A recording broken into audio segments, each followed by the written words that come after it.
हम ये बताने की कोशिश कर रहे हैं और आप इस इमेज को देखिए और इसमें आपको सब कुछ समझ में आ जाएगा कि वो कौन सी जगह है, कहां पर भीड़ मौजूद है। अगर आप देखेंगे तो इस पूरे मैप में आपको नजर आ रहा है कि एयरपोर्ट की तरफ जो जाती हुई सड़क है और जो पैसेंजर टर्मिनल है, ठीक उसके बीच वाली जो जगह है, यह कहा जा रहा है कि इसी जगह पर जो ब्लास्ट है, पहला धमाका इसी जगह पर होता और दूसरा जो बैरन होटल है उसके बाहर जो धमाके की खबर सामने आई। और आप देखिए जो भीड़ वाली जगह है जिस पर जो रनवे पर हम लगातार देख रहे हैं, बड़ी संख्या पर भीड़ वहां पर इकट्ठा हुई है। तो वहां पर जो लोग हैं वो इकट्ठा थे, लेकिन जो आज धमाका हुआ है वो पैसेंजर टर्मिनल जो कि इस वक्त आपको स्क्रीन में नजर आ रहा है और एयरपोर्ट की तरफ जाती सड़क है, इस जगह पर हुआ है। और रनवे भी आप देखिए, जो रनवे आपको इसमें साफ नजर आ रहा है, इसको समझने की कोशिश करिए। जो काबुल इंटरनेशनल एयरपोर्ट है इसको हम समझाने की कोशिश कर रहे हैं ग्राफिक्स के जरिए। रनवे आपको जो हवाई पट्टी नजर आ रही है और इसके ठीक उस तरफ आपको अमेरिकी बेस नजर आ रहा है जहां पर जो अमेरिकी सैनिक है वो मौजूद है। और इसी को लेकर तालिबान की तरफ से कहा गया है कि जो विदेशी सैनिक है, अमेरिकी फोर्सेस हैं, वो 31 अगस्त तक चले जाए। और इससे पहले ये बड़ा धमाका, ये बड़ी इमेज, ये ग्राफिक्स के जरिए दिनेश हैं कि देखिए ये कैसा है एग्जैक्टली एयरपोर्ट, कहां पर यह धमाका हुआ है और उसकी विभीषिका के बारे में हम आपको लगातार बता ही रहे हैं कितना बड़ा असर उसका हुआ है, लेकिन असर दूसरे भी हुए हैं। वो रेमिफिकेशन जानने के लिए द्विवेदी साहब के पास चलते हैं। सर देखो दिनेश, इसके जो रेमिफिकेशन है, असर हैं, वो बहुत गहरे और उसका बहुत ही इल्जाम निकलेगा, क्योंकि ये जो पूरी एग्रीमेंट थी ये अमेरिका और तालिबान के बीच में थी। और जिस भी ग्रुप ने, जो आईएसआईएस ने जो किया है, उनके 2-3 इसमें मुद्दे थे। सबसे पहले वो बताना चाहते हैं कि अभी तक वो उनका भी काफी बोलबाला है, यही नहीं है कि सिर्फ तालिबान ही इसमें है, तो इसलिए अलकायदा और आईएसआईएस का भी काफी इसमें योगदान है। वो ये पहली एक स्टेटमेंट देना चाहते थे। दूसरी, इसमें काफी ये शंका थी क्योंकि बहुत पहले से यही माना जा रहा था कि कुछ ना कोई विघटन आ सकता है। और तीसरी बात थी कि इसमें विचार भी हुआ, अभी आप देखो कि जो बर्न्स है, विलियम बर्न्स और तालिबान के बीच में बातचीत हुई कि हम इसको 31 अगस्त के आगे भी ले जा सकते हैं, और जिसपे उन्होंने बिल्कुल मनाही कर दी। और इसलिए G7 ने बोला कि देखो हमें 31 अगस्त तक निकलना है। तो ये जो अलकायदा और आईएसआईएस का जो इन्होंने धमाका किया है, इसमें 3 बहुत मोटे जो मुद्दे निकल के आते हैं।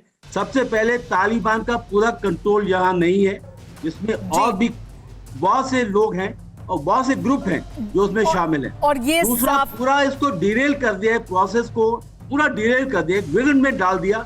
और इसमें जो छवि है, अमेरिका की छवि और तालिबान की छवि में बहुत प्रश्न चिन्ह आए हैं। जी हाँ, और द्विवेदी जी प्लान बी क्या होगा, प्लान सी क्या होगा, वो भी साफ शायद आज करेंगे बाइडेन जब मीडिया को संबोधित करेंगे। लेकिन बड़ी जानकारी हम लगातार बता रहे हैं कि जो इस वक्त पूरी दुनिया में खलबली मची हुई है। हमारे साथ करुणा भी मौजूद है, उनके पास भी चलेंगे। लेकिन इस बीच एक तीसरे धमाके की खबर भी आ रही है, एक तीसरे धमाके की खबर आ रही है। काबुल एयरपोर्ट के बाहर तीसरे धमाके की जानकारी भी मिल रही है और ये इसी वजह से ये बार बार कहा जा रहा है, अल अरेबिया के हवाले से ये बड़ी खबर आ रही है। अल अरेबिया ने दावा किया है कि तीसरा धमाका भी हुआ, यानी 2 धमाकों की पुष्टि अभी तक हुई थी, अब तीसरे धमाके की खबर सामने आ रही है। अल अरेबिया के हवाले से खबर सामने आई, उन्होंने ये दावा किया है कि एक तीसरा धमाका भी हुआ काबुल एयरपोर्ट के बाहर। जिस तरह की खलबली वहां पर है, जिस तरह के हालात बने हुए हैं, जितनी बड़ी संख्या में घायलों को वहां से ले जाया जा रहा है, ये जरूर दर्शा रहा है कि वहां पर एक से ज्यादा धमाके हुए हैं। अब जानकारी ये मिल रही है कि तीसरा धमाका भी हुआ हो सकता है, अल अरेबिया ये दावा कर रहा है।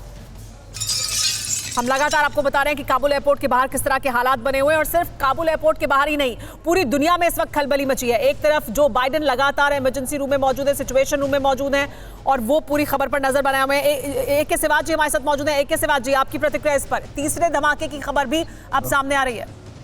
देखो, मैंने पहले भी बताया था सुमेरा, ये 2 धमाके हुए थे, 2 ब्लास्ट नहीं हुए थे, और मुझे लगता है कि 1-2 और धमाके होंगे। ये एक टैक्टिक्स होती है जो टेररिस्ट ग्रुप की, जब धमाके हो जाते हैं उसके बाद फिर धमाके करो, क्योंकि वहाँ कैजुअलिटी ज़्यादा होगी, लोग ज़्यादा इकट्ठे हो जाते हैं। और अभी जो सिचुएशन है उसके अंदर 3 चीज़ें बहुत इंपॉर्टेंट होगी।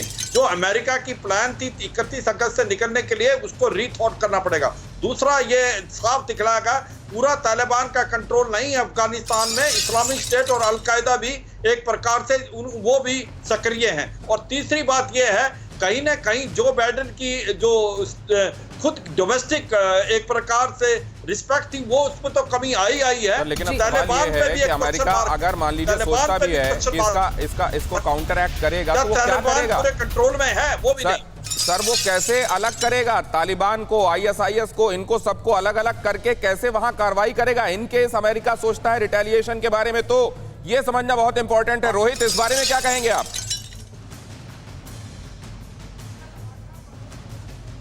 दो तीन चीज और है जो मैं जनरल साहब से ये भी पूछना बता चाह दूं रहा कि था। तीसरा धमाका बैरन होटल के थोड़ा आगे हुआ है, मतलब एक एबे गेट पर, दूसरा बैरन होटल के पास और तीसरा बैरन होटल से थोड़ा आगे। जी कंटिन्यू कीजिए रोहित।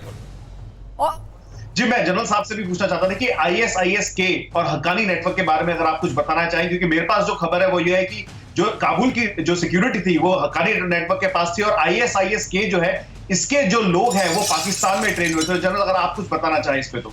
देखो इसमें कोई शक नहीं, हक्कानी ग्रुप जो है वो पाकिस्तान से बिल्कुल मिला हुआ है, पर इस्लामिक स्टेट का हक्कानी ग्रुप से कोई संबंध नहीं, ना पाकिस्तान से। इस्लामिक स्टेट जो है वो अलग ही अपने हिसाब से काम कर रही थी और उसका एक बोलबाला बढ़ रहा था। इस्लामिक स्टेट खोरसम वो धीरे धीरे बढ़ता जा रहा था अफगानिस्तान में, और ये चिंता अभी दर्शाई जा रही थी, मगर सभी सोच रहे थे कि ये तालिबान का ही बोलबाला है।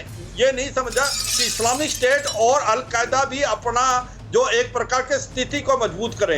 आज जो हादसा हुआ है उसमें दो चीजें साफ हो गई हैं कि एक तो तालिबान का पूरा कंट्रोल नहीं है अफगानिस्तान में, दूसरा ये जाहिर हो गया कि ये जो अभी अमेरिका कह रहा था कि जो हमने 6000 छोड़े हुए हैं, लेकिन शिवाजी ये तो किसी हद तक सबको मालूम ही था कि तालिबान का कंट्रोल नहीं है, लेकिन उसके बावजूद अपनी आंखें क्या बंद करने की कोशिश की जा रही थी इंटरनेशनल कम्युनिटी द्वारा, अमेरिका द्वारा, ब्रिटेन द्वारा, जर्मनी, फ्रांस द्वारा। अपनी आंखें बंद कर आप इवैक्यूएशन करने के चक्कर में थे कि 31 अगस्त तक हम सबको बाहर निकाल लेंगे।